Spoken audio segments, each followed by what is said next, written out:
근무하는 외국인 근로자가 200만 명이 넘어섰다고 합니다.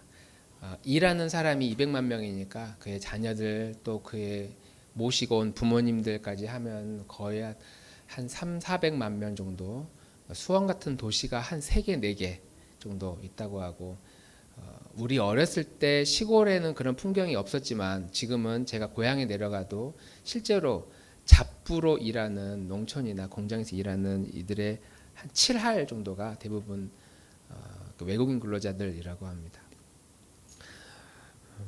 70, 80년대 때 돈을 벌기 위해 해외로 나갔던 우리 부모님 세대와 비슷하게 지금 해외에서 그렇게 우리나라로, 우리나라는 일부가 우리나라로 오고 대부분 일본이나 미국이나 아니면 유럽으로 가기를 희망한다고 그래요. 그 중에 이제 우리나라로 대한민국으로 온 사람들도 이제 있고요. 200만 명이 들어왔으니까 이 사람들이 이제 결혼을 해서 아이를 낳고 살다 보면 저희가 어렸을 때 자라왔던 환경과는 분명히 달라질 것이고, 그러면 우리 자녀들은, 저희 아이들뿐만 아니라 우리 자녀들은 이제 다문화 아이들과 함께 공존하며 사는 법을 배워야 된다. 한국인 친구들이 전혀 없잖아요. 다문화 학생들, 어린이들은. 걔네들은 우리나라 사람들과 우리나라 어린이들과 함께 어울리고 공존하는 방법을 배워야 되고, 이건 우리 또한 이방인이라는 이유로 배척할 것이 아니라 그들과 어떻게 잘 살 것인가를 함께 고민해야 되는 그런 중요한 그런 시간들을 이제 맞이하고 있는 것 같습니다.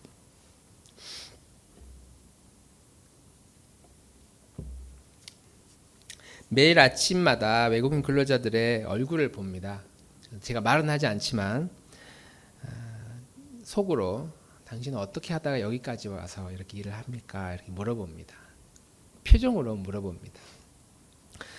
한국말을 잘하는 사람은 거기에서도 일종의 갑이 돼서 전향국말을 하지 못하는 친구들의 통역이 돼가지고 그 친구, 통역해주는 친구가 없으면 밥을 먹는 것도 일을 하는 것도 서툴고 모든 것이 다 아무것도 할 수 없는, 얼마나 외롭고 또 고향이 그립고 그럴까, 이런 생각을 합니다. 운동을 하십니까? 라고 질문을 하거든요. 술, 담배도 합니까? 이것도 물어보고, 그중에 운동합니까? 그러면 거의 9할은 운동 못해요. 시간이 없어요. 하루에 15시간, 14시간씩 일하고 집에 가면 이제 피곤하니까 자야 되고, 다음날 오면은 또 일하고, 그거를 주 6회, 일요일 빼고 일주일에 한 번 정도 빼고 계속 일을 하니까 돈을 버는 건 좋겠지만, 고향에 돈을 보내드리는 것도 좋겠지만 인간다운 삶을 살지 못하는구나. 운동을 한다는 거는 자기 몸 관리를 하는 거잖아요. 개 중에 가끔 운동한다는 친구들은 이제 주말에 축구 친구들이랑 이런 스포츠 하는 거 있지, 건강을 위해서 걷기를 한다거나 아니면 헬스를 한다거나 이런 외국인들은 거의 없습니다.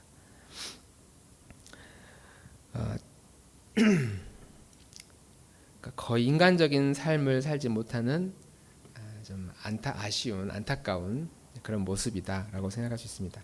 1940년대 제가 자료를 보니까 39년에서 45년까지 약 6년 동안 우리나라에서 일본으로 강제 노동으로 동원된 사람만 700만 명이라고 합니다. 우리나라에 지금 들어와 있는 외국인보다 훨씬 많은 사람들이 일본을 비롯해서 일제 치하에서 해외의 뭐 철도, 토목 현장, 뭐 탄광 이런 곳으로 가서 일을 했고, 그 중에 상당수가 돌아오지 못했다고 말합니다. 뭐 사고사, 뭐 제일 못 먹으니까 영양실조, 고문, 폭행 이런 것도 있고, 그 중에 우리는 잘 아는 것처럼 군함도라는 섬을 잘 알고 있으시죠? 군함도. 그러니까 원래 이 섬이 참 기구한 운명인데, 그냥 무인도, 사람이 아무도 살지 않던 무인도였는데, 이제 이 무인도를 측량하던 어떤 사람들에 의해서 이 섬 지하에 아주 양질의 석탄이 이 섬 지하에 있다는 것을 이제 어떻게 발견이 됐나 봐요. 그래서 미쓰비시라는 회사에서 이 섬을 인수를 해가지고 본격적으로 탄광을 개발하게 됐는데, 여기 이 섬에 데리고 간 우리 조선 사람만 4,700명, 한 5,000명 정도가 이 섬에 들어가서 이제 일을 하기 시작했고, 섬이 좁으니까 당연히 뭐 사람이 살 곳이 없잖아요. 그래서 이제 서양의 그런 아파트들을 이제 본따 가지고 일본 최초의 아파트를 이 섬 안에다가 지어가지고 위로 사람들이 살 수 있도록 그렇게 했다고 하고요. 이 섬에 지하 약 1,000m까지 내려갔답니다. 저 지상은 뭐 한 3, 400m밖에 안 되는데 땅 속으로 더 많이 들어가고, 그렇게 깊게 들어가면 이제 그 지열이 있어가지고 덥다고 그러잖아요. 온도가 올라간다고 하는데, 깊게 들어가면은 약 온도가 45도, 45도면은 진짜 이렇게 조금만 더 뜨거워지면은 살이 다 데일 정도. 그리고 한 번 들어가면은 10시간 이상은 못 나와요. 저 지하로. 그리고 서서 가는 것도 아니고 웅크려 가지고 좁은 공간에 서 있지도 못한 상태에서 저 지하 1,000m까지. 거기에서 먹는 음식, 뭐 용변 다 해결해야 되니까. 그리고 수시로 막 지하수가 터지니까 거기서 익사해서 죽는 사람도 또 부지기수고. 가고 싶다고 해서 도망치고 싶어도 도망치다 걸리면 또 온갖 폭행과 고문을 당하는 일.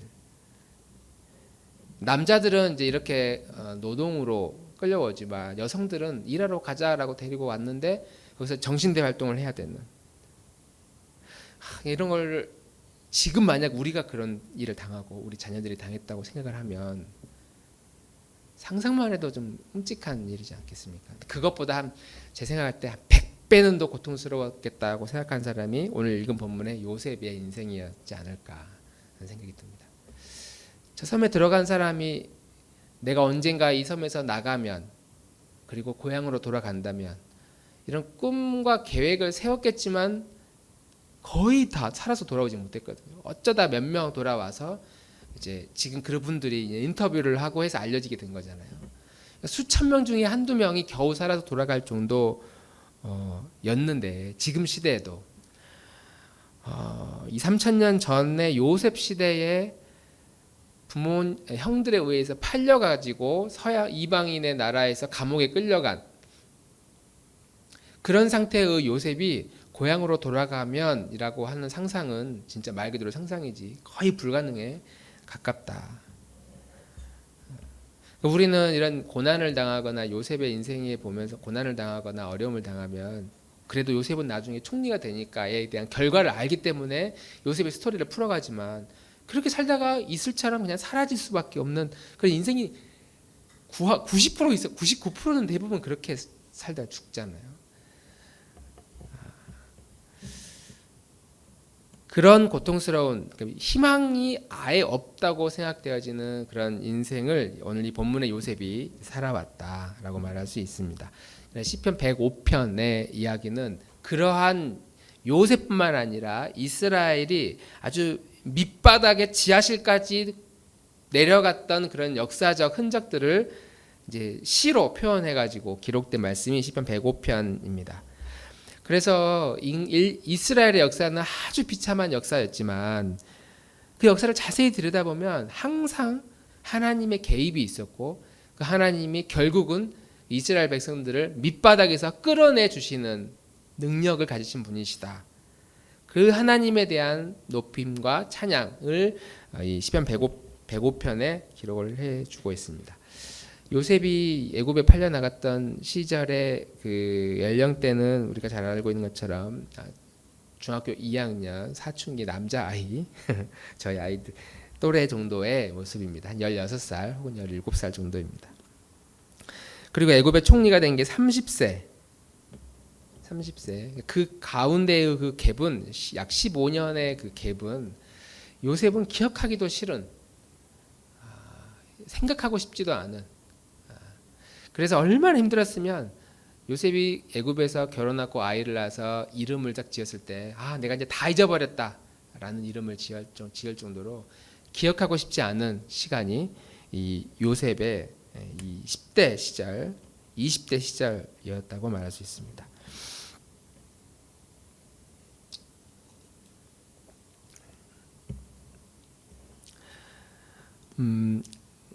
그래서 저도 어릴 때 그런 설교들을 많이 들었거든요. 꿈꾸는 사람 요셉 그래가지고 요셉이 꿈을 꾸었고 그 꿈을 끝까지 기억하고 있었기 때문에 결국에는 애굽의 총리가 되었다. 그러니까 이런 낭만적인 이야기는 이제 결과를 알고 있는 우리들의 해석에 대한 이야기지 요셉에게는 아무 의미가 없었어요. 그 감옥에서 자기가 꿨던 그 꿈이 무슨 의미가 있겠습니까?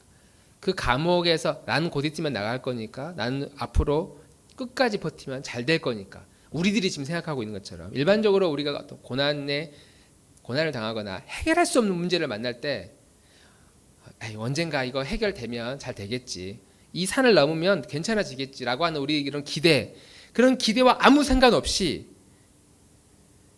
요셉은 아예 그런 기대를 할 수 없는 상황이었다. 이제 그 아이들에게 설교할 때 이제 그렇게 주로 설교하잖아요. 요셉은 꿈꾸는 사람이었기 때문에 이런 고난 속에서도 하나님이 주신 그런 꿈을 굳게 믿고 의지해서 살았다. 근데 이런 낭만적인 고백을 할 수 있는 그런 상황이 아니었다는 것이죠.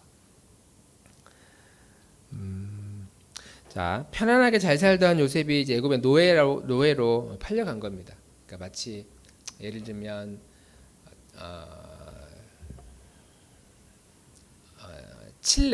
칠레에서 우리나라 외국인 노동자로 일하러 왔습니다.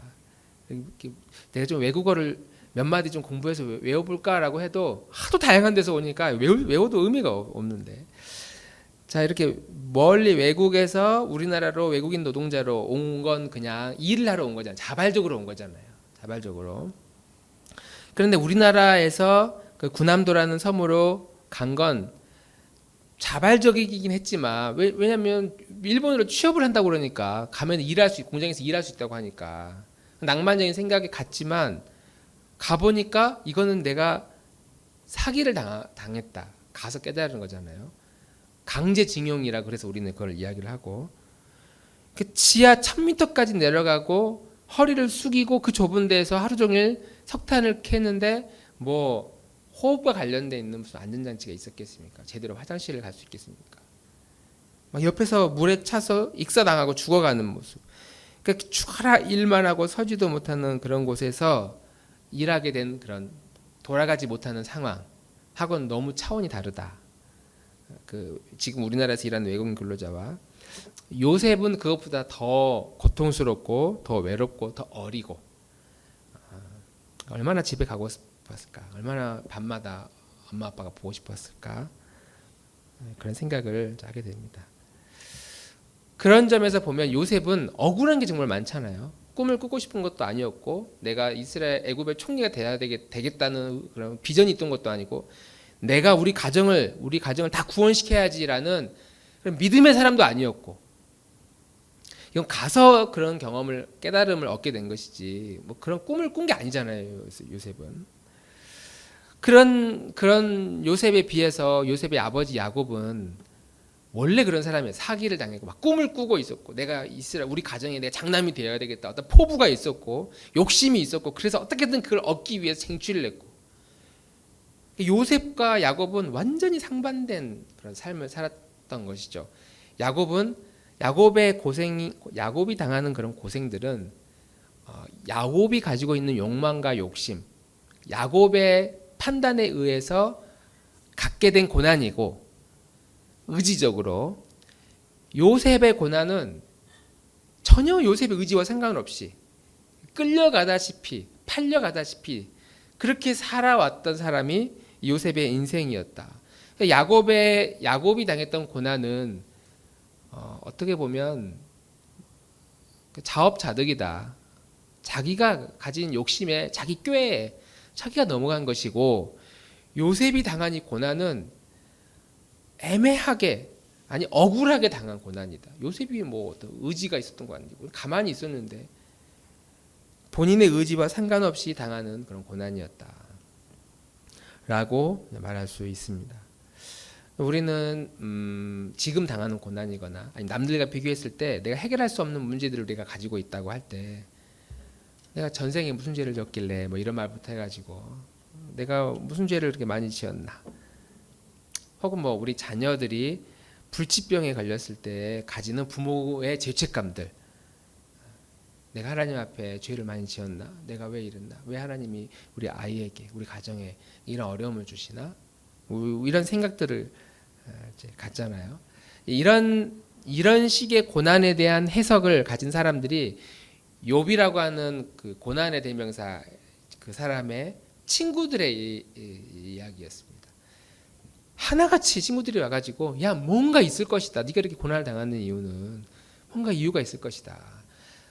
욥이 당하는 이 고난을 어떻게든지 이런 인과응보의 방법 형태로 해석하려고 친구들이 와가지고 아주 그냥 욥을 쥐어 짜는데 얄미울 정도로 욥을 쥐어 짜는데 논리적으로는 맞는 말이에요. 그 말이 욥의 친구들이 하는 말이 막 억지를 쓰는 건 아니니까 그들이 살아왔던 삶의 방식대로 한다면 그렇게 해석할 수도 있지만 그게 우리 인간들이 범하는 아주 흔한 그리고 아주 빈번한 오류 중에 하나이기도 하죠. 틀린 말이 아니에요. 우리 하나님 앞에 항변하는 거. 하나님 제가 무슨 죄를 지었길래 이런 고난을 당합니까? 하나님 제가 왜 이런 가정에서 이런 환경에서 살아야 됩니까? 왜 나는 이 문제가 해결되지 않습니까? 저 사람은 저렇게 잘 사는데 왜 나는 이렇습니까? 논리적으로 틀린 말은 아니잖아요. 욥의 친구들이 계속 이제 그러는 거예요. 계속 너가 무슨 죄를 지었길래 그러느냐. 욥의 논리는 이제 또 반대의 논리.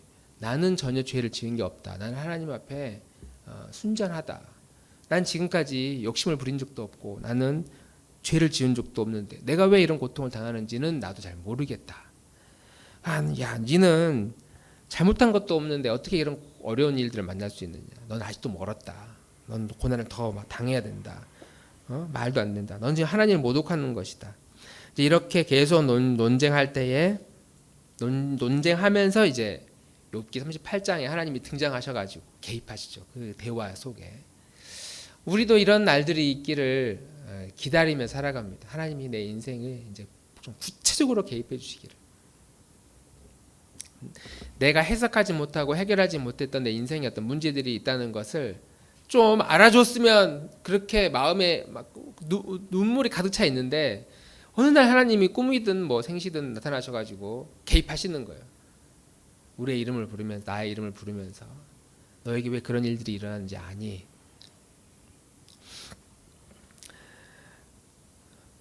그러니까 우리는 잘잘못에 대한 그런 잘잘못을 따지려고 하는 경향성들이 우리 안에 있어요.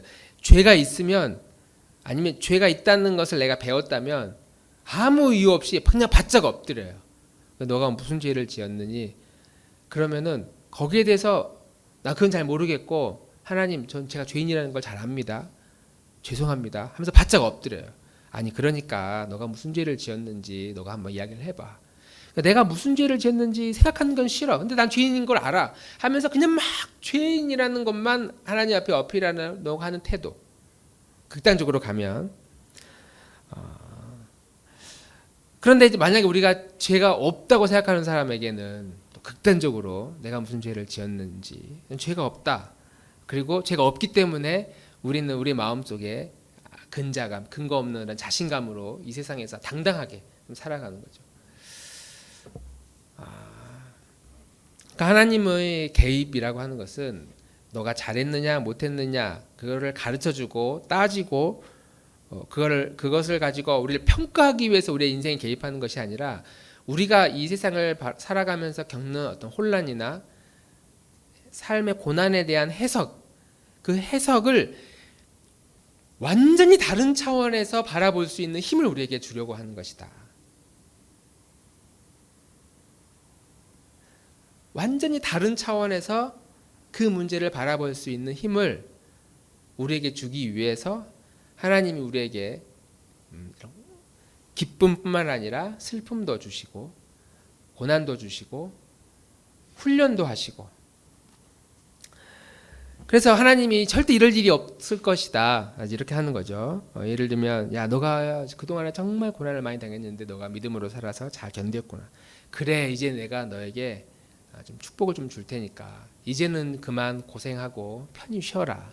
내가 너를 이렇게 복 주마. 이런 식으로 우리에게 대하지 않는다는 겁니다. 그러니까 우리가 그 높은 산을 오르다가 작은 산을 다시 내려가다가 오르다 내리다 할 때 가끔씩 작은 산에 이렇게 오를 때가 있잖아요. 그때 막 간증을 해요. 내가 하나님을 믿었더니 이런 높은 산에 오르게 하셔서 이제는 이러한 고난이 없는 부유하고 또 행복한 안정감 있는 이런 삶을 저에게 하나님 허락해 주셨습니다. 할렐루야라고 하나님 노래하지만, 그러나 그건 끝이 아니고 그 사람의 인생의 다음 이야기를 또 들어보면 어느 날 또 다시 바닥을 치고 있는 모습을 우리가 모를 뿐 거의 대부분의 간증자들은 경험을 한다는 것이죠. 우리가 그걸 안다면 높은 산에 있을 때는 겸손해야 되는구나. 낮은 지하를 걸어갈 때는 하나님을 소망해야 되는구나. 또 높은 산에 오를 때 또 겸손한 마음으로 하나님을 바라보고, 또 낮은 자리에 서 있을 때 하나님을 소망하는 삶. 이것이 반복되어졌을 때 하나님 우리에게 알려주시고자 하는 인생을 바라보는 또 다른 관점에 대한 해석의 힘을 우리에게 주신다. 그래서 요셉의 인생을 보면, 요셉의 인생은 우리가 요셉의 인생을 통해서 배울 점이 있다면 인과응보를 통해서 하나님 우리에게 복을 주시려고 이런 것을 말하는 것이 아니라, 한 사람이 예수님을 믿고 난 다음에 그 다음에 어떻게 살아가야 되는가에 대한 가르침을 주기 위해서 요셉이라는 한 사람의 인생애를 이렇게 차용하셔서 우리에게 지금 말씀해주고 있다라고 말할 수 있는 것이죠. 제가 고등학교를 졸업하고 20대가 돼가지고요, 가장 큰 관심사 중에 하나,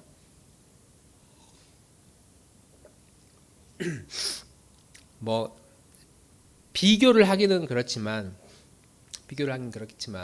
제 나름대로는 제가 20대가 딱 되고 나서 이제 믿음으로 어떻게 하면 사는 게 잘 산다고 할 수 있을까에 대한 고민을 굉장히 많이 했던 시기였습니다.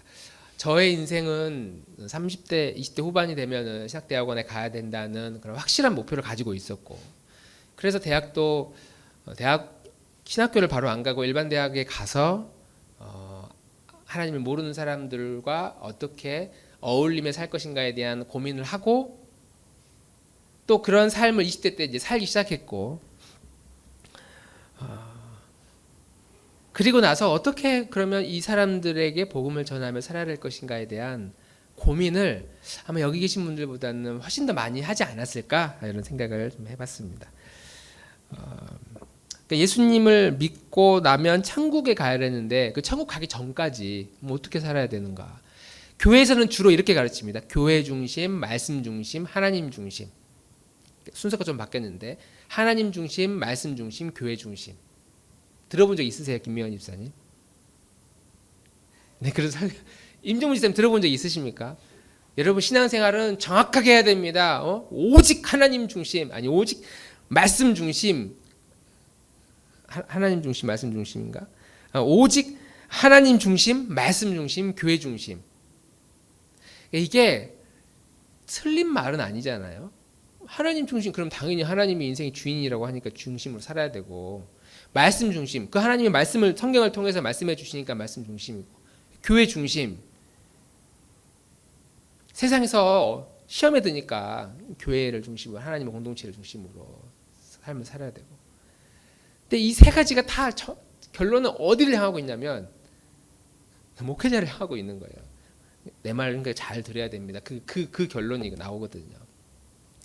이 가르침에 대한 그 진의, 본래의 의미는 있지만, 이제 이게 왜곡이 돼서 하나님 중심, 교회 중심, 말씀 중심이라고 하다 보니까 그러면 사회생활을 그럼 어떻게 해야 되지? 저에게는 너무나 큰 혼란이었어요. 그래서 저도 모르게 제가 일반 대학을 갔는데 거기 안에서 기독교 동아리를 들어가게 돼요. 왜? 교회 중심인데 일요일 날은 교회 가지만 주중에는 교회 중심이어야 되는데 믿는 사람들이 다 없잖아요. 저희 과 친구들 중에는. 그러니까 그 안에서 이제 믿는 친구들의 모임을 가야 돼요. 매일 아침 기도회를 가야 되고, 수요 기도회가 있는 CCC 가가지고 거기서 매일 예배 드리고, 믿는 사람과 어울리고, 믿는 사람과 차 마시고, 믿는 선배가 사주는 밥 사주고, 똑같은 선배가 밥 사줄게 하는 것보다 CCC 선배, 같은 학과의 CCC 선배가 더 사랑해줬으니까 그 선배가 밥 사준다고 하면 더 기분이 좋고, 믿는 사람이니까. 주님, 제가 교회 중심, 학교에는 교회는 아니니까 이렇게 기독교 동아리 중심의 삶을 삽니다. 사회생활을 그러다 보니까 세상 음악도 들으면 안 돼.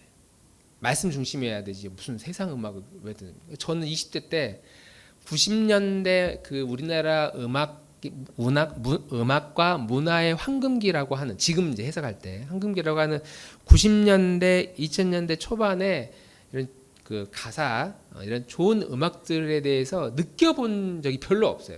느껴도 반반이었어요. 항상 너무 좋은 노래다라고 하면서 그냥 이거 세상 노래지. 그래서 그 반틈은 꼭 CCM으로 메꿔야 됐었습니다. 그런 아쉬움이 있었죠. 그러니까 그것도 들으면 안 돼. 하나님을 안 믿는 사람들의 동아리도 들어가면 안 돼. 가면은 먹고 마시고 즐겁고 노는 것만 목표로 가지고 있기 때문에 아니 어떻게 교회 중심이어야 되지, 말씀 하나님 중심이어야 되지, 이런 안 믿는 사람들 중심으로 가야 되나. 이제 그러다 보니까 나도 모르게 마치 초대교회 때 예수님 시대의 바리새인들과 같이 성경을 문자적으로 해석해서 그것만 실천하려고 하는 그 신율법주의적인 태도가 저뿐만 아니라 우리 믿는 그리스도인들 사이에 굉장히 많이 있다. 의미는 사라지고 문자적 액션만 남아버리는 시대가 되었다. 지금 우리가 그런 삶을 계속 반복하고 있다고 하는 겁니다. 그 예수님을 어떻게 해야 잘 믿는 것인가에 대한 이 가르침을 주기 위해서 하나님이 지금 요셉이라고 하는 인물을 지금 사용하신다고 이렇게 말씀을 드렸죠. 요셉의 생애를 보면 그냥 아주 평안하고 행복한 가정에서 태어납니다. 억울하게 형들에게 미움을 받죠. 형에 의해 팔려갑니다. 한 군인 가정의 노예로 들어갔는데 거기서도 모함으로 감옥에 끌려갑니다. 그리고 애굽의 총리가 되기까지 16년이 걸렸는데, 이렇게 이해할 수 없는 상황들이 과거에 있고, 하나님을 믿는 요셉 3대 신앙 그 가정에서 자란 요셉이 하나님과 전혀 상관없는 이방 국가, 이방 나라에서, 이방 문화 안에서 살아야 되는 그 요셉, 그곳에 요셉을 딱 던져놓고 믿는 그리스도인이 이곳에서 어떠한 태도로 살아가야 되느냐, 억울하고 힘겨운 상상한 적도 없는 그 인생의 그 소용돌이 안에 들어갔을 때 어떻게 어떤 태도로 살아야 되느냐, 거기에 대해서 히브리 기자는 두 가지의 권면을 하고 있습니다. 히브리서 12장 5절 말씀 같이 한번 읽어보겠습니다. 히브리서 12장 5절 말씀 시작.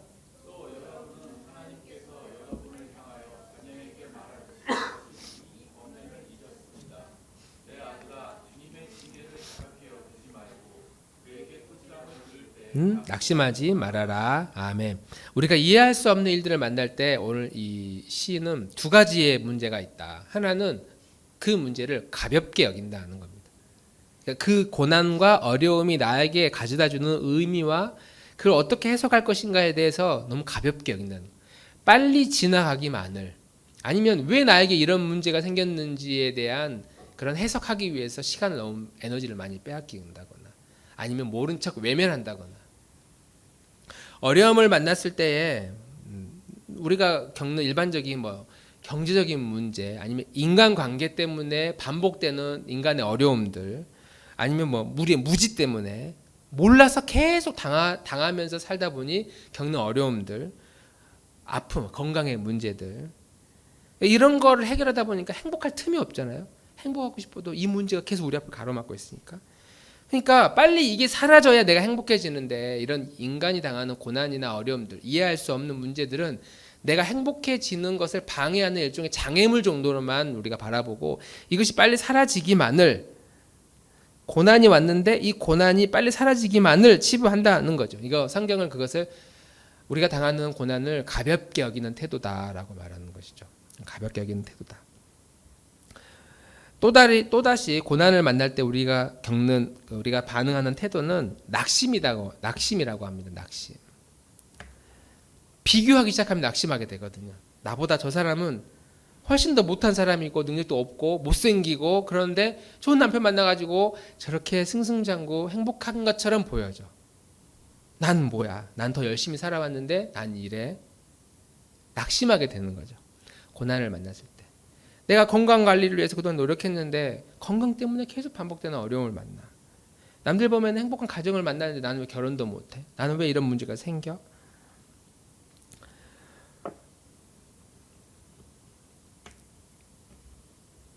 그런 상황에 우리가 휘둘리지 않고 그것을 건강하게 바라볼 수 있는 그런 관점을 하나님 우리에게 주기 위해서 큰 관점을 주기 위해서 우리에게 고난을 허락하셨는데 그걸 해석하는 힘이 없어서 우리는 쉽게 낙심하게 되고 가볍게 여기는 태도를 오늘 가지고 있다.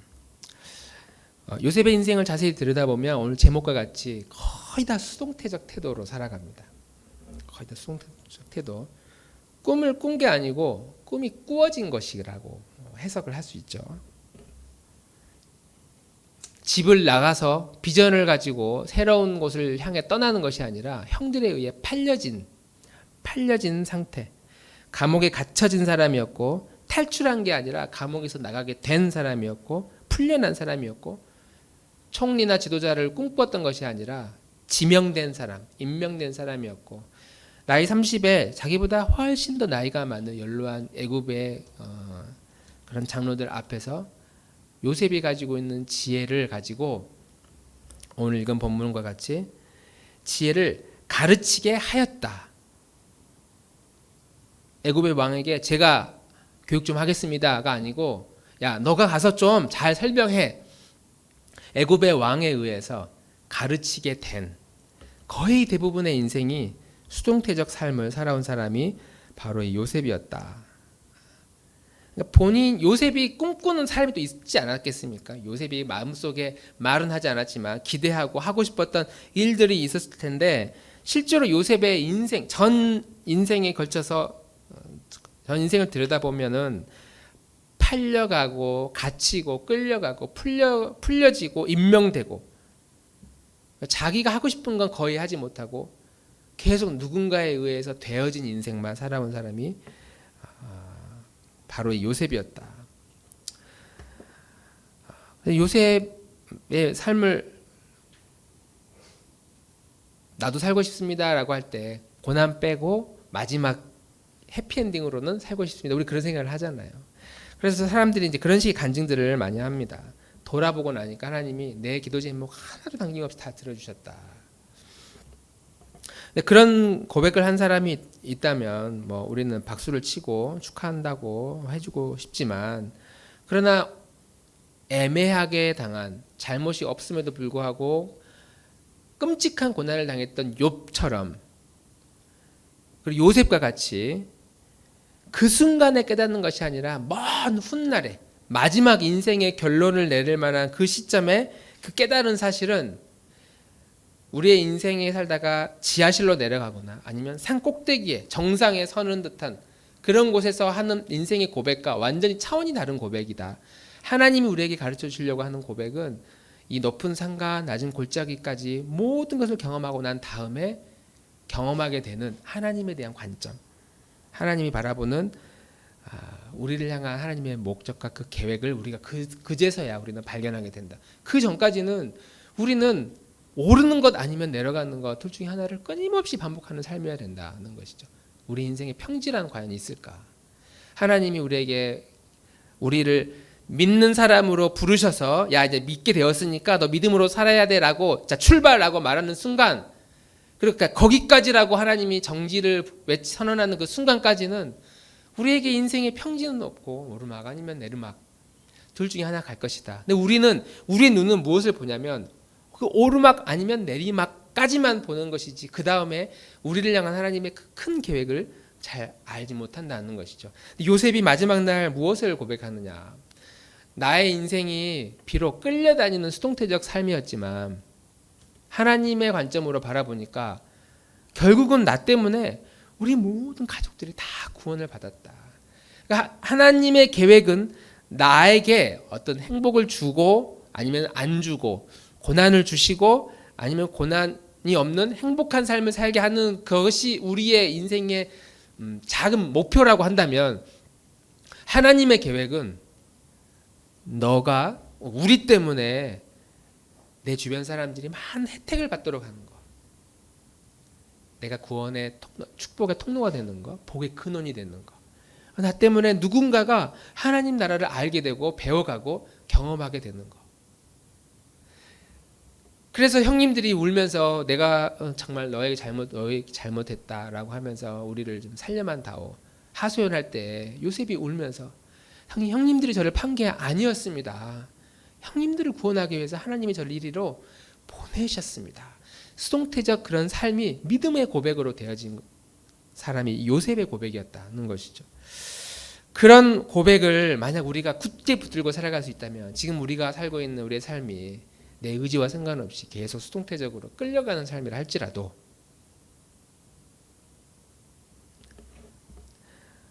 이 신실하신 하나님이 얼마나 좋으신 분이고 얼마나 위대하신지를 계속 붙들 수만 있다면 하나님은 내가 생각하는 것보다 훨씬 더 놀라운 계획을 가지고 있으시구나. 그거는 나의 기호와 상관없이 나의 능력과 상관없이 내 성향과 상관없이 나를 진짜 복의 근원으로 나 때문에 누군가가 많은 사람이 하나님께 돌아오는 그 길을 발견할 수 있도록 하나님 나를 사용하시는 것이구나. 그리고 그것이야말로 마지막 날 하나님이 가장 기뻐하시는 일이고 우리에게는 가장 큰 기쁨의 일이다. 죽으면 천국 가고 야 너 그래 천국 왔으니 너 이제 잘 됐다 이제 나랑 살자가 아니라 천국에 불러오기까지 하나님은 우리를 향한 놀라운 계획을 가지고 있으니 우리가 비록 이 땅의 삶이 눈물이 있고 슬픔이 있어도 우리의 뜻대로 되지 않아도 그런 우리를 인도하시는 하나님을 끝까지 소망하면서 살아가는 우리 나들목 교우들이 되기를 주님의 이름으로 축복합니다. 우리 같이 찬양 한번 꼭 부르고요.